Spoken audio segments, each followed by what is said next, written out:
Hi friends, నేను రసం powder చేసి చూపిస్తున్నాను అండి. హోమ్ మేడ్ రసం పౌడర్ ఎంతో టేస్ట్గా ఉంటుంది. దానికి కావాల్సినవి 2 స్పూన్లు ధనియాలు, 1 స్పూన్ జీలకర్ర, 2 స్పూన్లు పచ్చెనగపప్పు, పావు స్పూను మెంతులు, కరివేపాకు కొంచెం కడిగి పొడిచిగా తుడిచేసుకున్నది, హాఫ్ స్పూను మిరియాలు, ఒక పెద్దవి ఒక 5-6 ఎండుమిర్చి. ఇవన్నీ చక్కగా దోరగా వేయించుకోవాలండి. ఈ వేడి ఉన్నప్పుడే ఈ కరివేపాకు ఎండుమిర్చి కూడా వేసి లైట్గా వేయించుకున్న తర్వాత ఇవన్నీ చల్లారాక ఒక ప్లేట్లో వేసుకున్నాక చల్లారిన తర్వాత మిక్సీ జార్లో వేసుకుని మిక్సీ గ్రైండర్ చేసుకోవాలండి. అయితే మిక్సీ చేసుకునే ముందు ఒక పావు స్పూను ఉప్పు, పావు స్పూను పసుపు, ఒక పావు స్పూను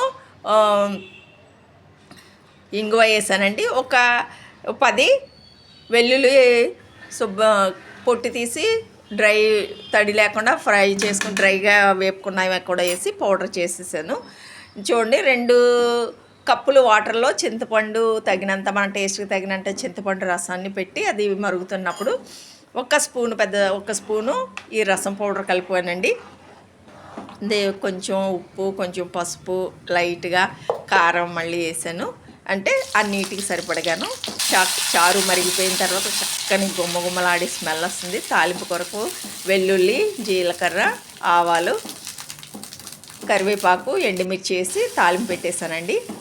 చూడండి ఎంత మంచి స్మెల్ వస్తుందంటే అది మనం మామూలు ఉత్తు చారుతో ఇంకేమీ లేకపోయినా తినేయొచ్చండి. ఎంత బాగుంది. హోమ్ మేడ్ పౌడర్ కదండి, అది చాలా హెల్తీగా ఉంటుంది. చూడండి, నేను చారు ఎంత టేస్ట్గా ఉందండి. మీరు ట్రై చేయండి. ప్లీజ్ సబ్స్క్రైబ్ చేసుకోండి.